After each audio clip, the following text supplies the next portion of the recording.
Alam beserta fenomenanya bagaikan dua sisi mata uang.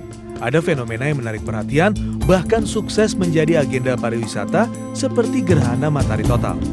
Ada pula fenomena alam yang justru diharapkan untuk tidak hadir, namun tetap saja datang setiap tahunnya, yaitu gelombang tinggi air laut yang menyebabkan banjir rob. Juni, Juli, Agustus, dan September memang dikenal sebagai bulan air laut pasang akibat gaya tarik bulan dan matahari terhadap bumi.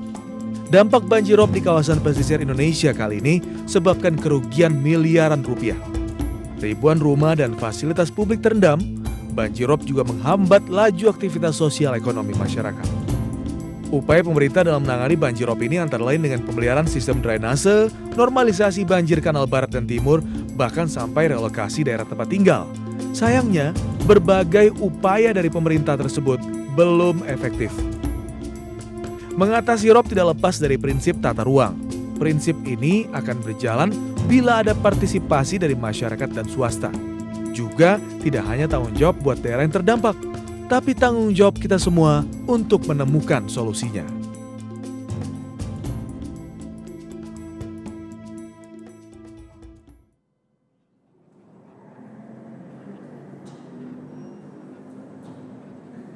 Ya, pemirsa, kita juga masih ada satu narasumber lagi yang sudah tergabung bersama kita di line telepon. Sudah ada Pak Armi Susandi, seorang pakar mitigasi dari ITB. Selamat malam, Pak Armi.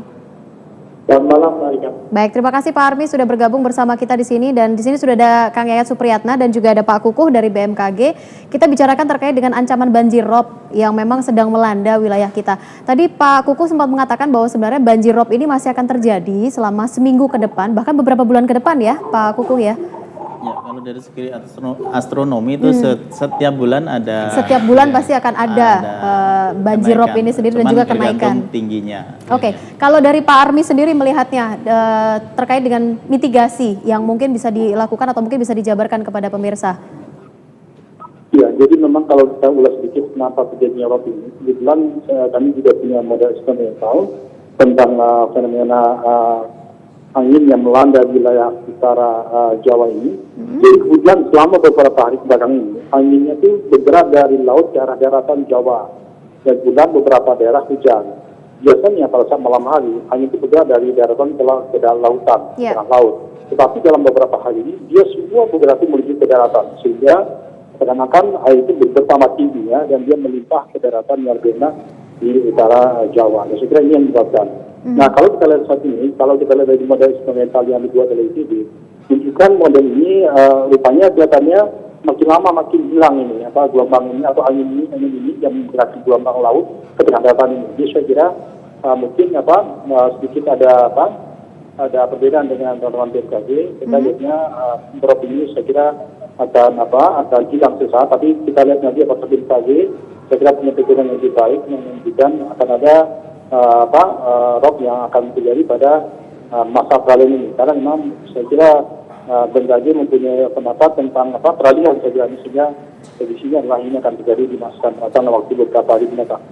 Tapi ini jelas ini menurut saya ini baru karena fenomenanya agak unik gitu, Pak Rida. Uniknya adalah selama ini sangat jarang sekali hanya bergerak dari laut ke daratan secara terus-menerus siang malam.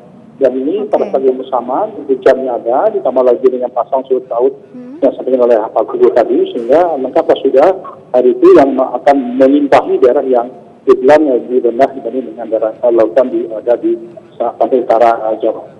Baik, Anda mengatakan ini agak sedikit lebih unik begitu ya, fenomena ini sendiri. Betul. Dan itu faktor utamanya sebenarnya. Ya, gimana Bang? Iya, faktor utamanya Pak Armi kalau Anda mengatakan ini sebenarnya agak sedikit lebih unik, tidak sama begitu seperti biasanya.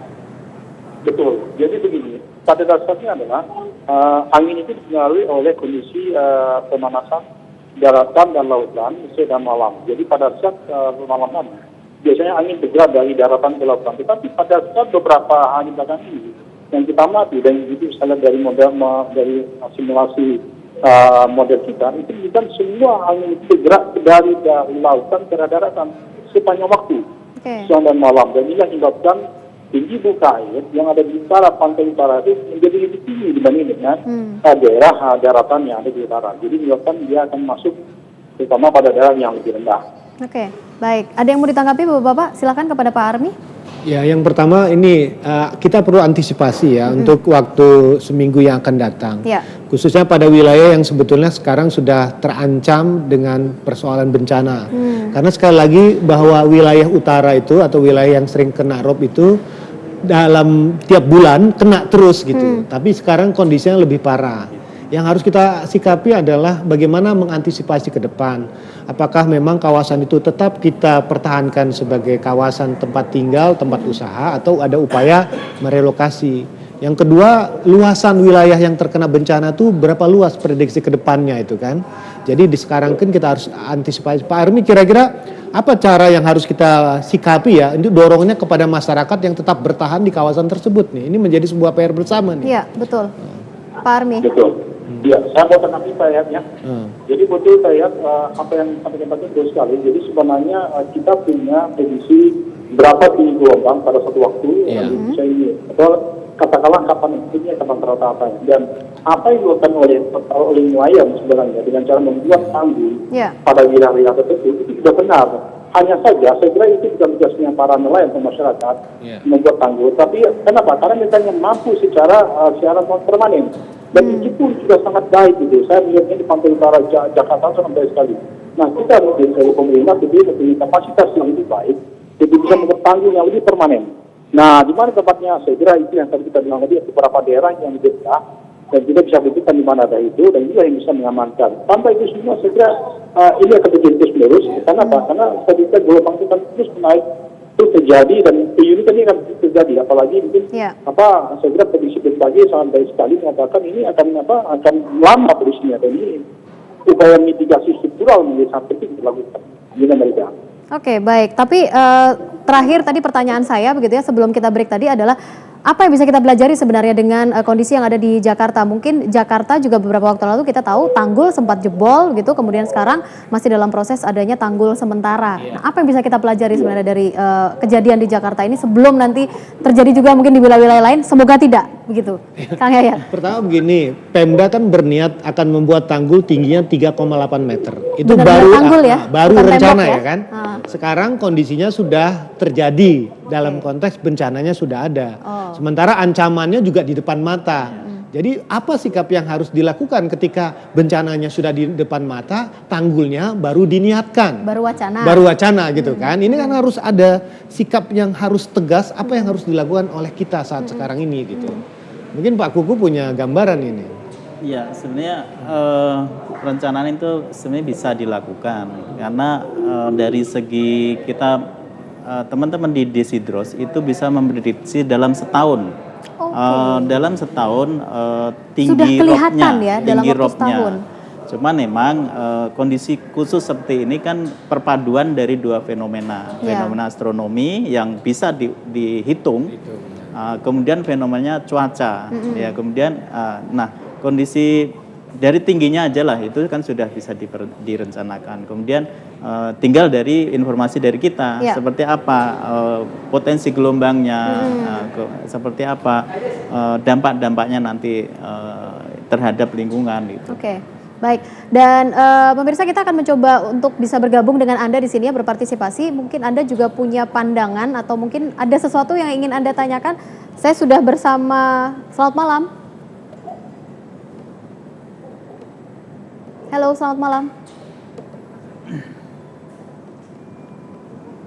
Halo.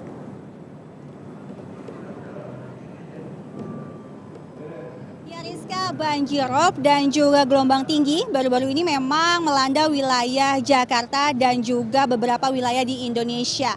Dan banjirop atau gelombang tinggi ini memang dipengaruhi oleh cuaca yang buruk dan juga gravitasi bulan. Nah, kita akan tanya nih tanggapan warga bagaimana sih tentang antisipasinya jika memang banjirop melanda di wilayah mereka. Nah, saya akan mencari salah satu warga nih ya. Di samping saya sudah ada Bapak Fahrul ya, Bapak ya. Oke. Bapak, ada nggak sih Pak antisipasinya nih Pak mengenai banjirop ini Pak?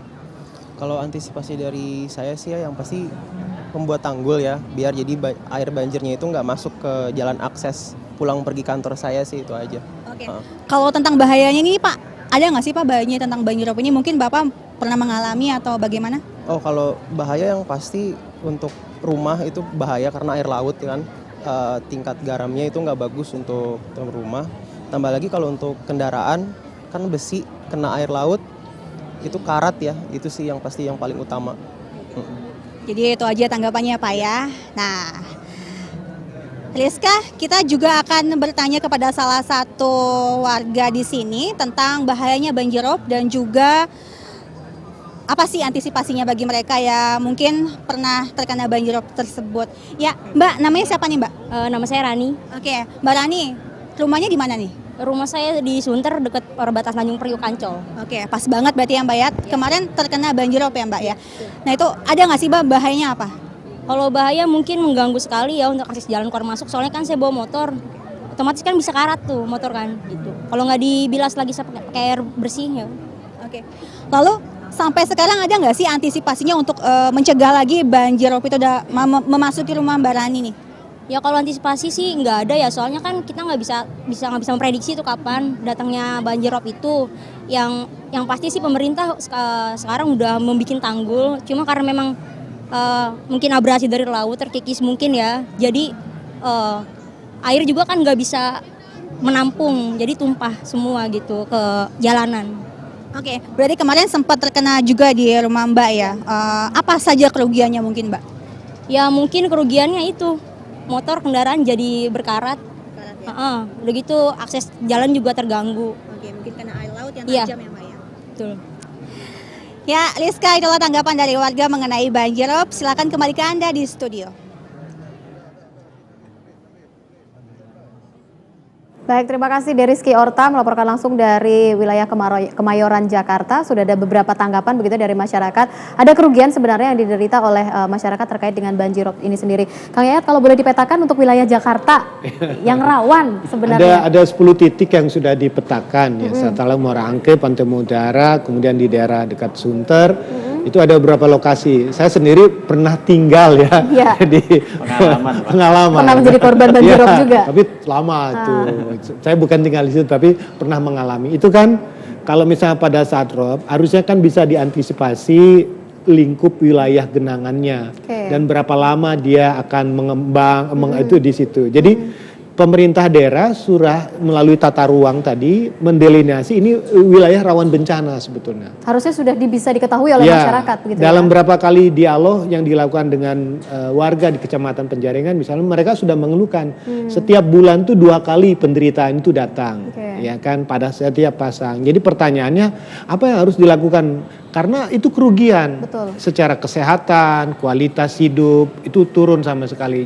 Ibaratnya betul-betul itu tidak layak untuk ditempati. Nah, masalahnya bukan hanya pada warga yang menengah bawah, menengah atas pun juga harus ingat. Jadi ini salah tata letak kotanya atau? Ya, ini harus diingatkan bahwa tinggal di wilayah potensi bencana itu perlu hati-hati. Perlu waspada. Waspada, artinya kita harus mengerti persoalan fenomena alam, mengerti dan memahami persoalan informasi tentang cuaca dan sebagainya. Karena sekali lagi setiap fenomena bencana ini yang perlu diajarkan adalah pengetahuan, informasi.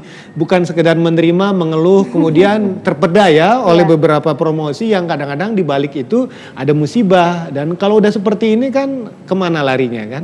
Paling hanya komplain, kemudian ujung-ujungnya pindah. Saya hanya menyarankan dalam konteks mitigasi bencana, perlu pemetaan potensi rawan bencana sehingga satu, pemerintah tidak mudah memberikan izin. Jangan kasih izin gampang, Pak, ini pantainya bagus, jangan. Ya kan? Izin. Kedua, seumpamanya pun diberikan izin, izinnya bersyarat. Persyaratan misalnya harus membuat tanggul yang betul-betul tanggul loh, bukan tembok ya. Bukan tembok. Terbukti kan? Kalau tembok jebol kan. Tapi kalau tanggul ya mungkin harus jangka panjang begitu. Oke, baik. Tadi juga ada masyarakat yang mengatakan bahwa sebenarnya tidak tahu kapan sebenarnya datangnya bencana. Padahal BMKG sudah punya prediksinya begitu. Lalu seperti apa sosialisasi yang baik begitu ya untuk masyarakat sekitar supaya bisa tahu lebih awal sebelum bencana itu datang. Kita masih akan berlanjut lagi pemirsa di Top 2 News sesaat lagi.